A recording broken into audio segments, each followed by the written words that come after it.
அடேங்கப்பா சாமி! இது குளிரா இது?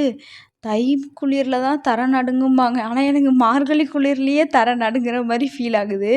ஏன்னா பச்சை தண்ணி ஊத்துனா நல்லா போய் பரலோகத்து வாசலே பார்த்துட்டு வந்துருவேன். சுடு தண்ணி ஊத்தியே என் பல்லு பரதநாட்டியம் ஆடுது.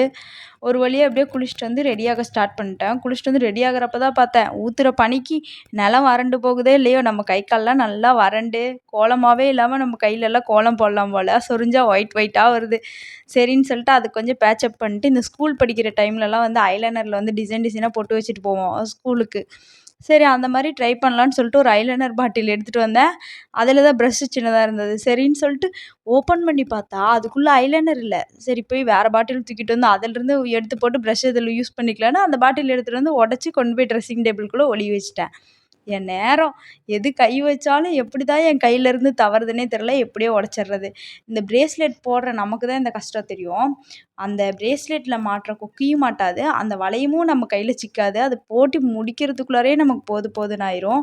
ஒரு வழியா அம்மா லஞ்ச் பாக்ஸுக்கு வந்து சாப்பாடு எல்லாம் போட்டு ரெடி பண்ணி வச்சிருந்தாங்க. அதெல்லாம் மூடி பேக்குள்ள எடுத்து வச்சுட்டுருந்தேன். இவன் வேற எங்கடா உன்ன காணோன்னு பார்த்தா, "என்ன இது?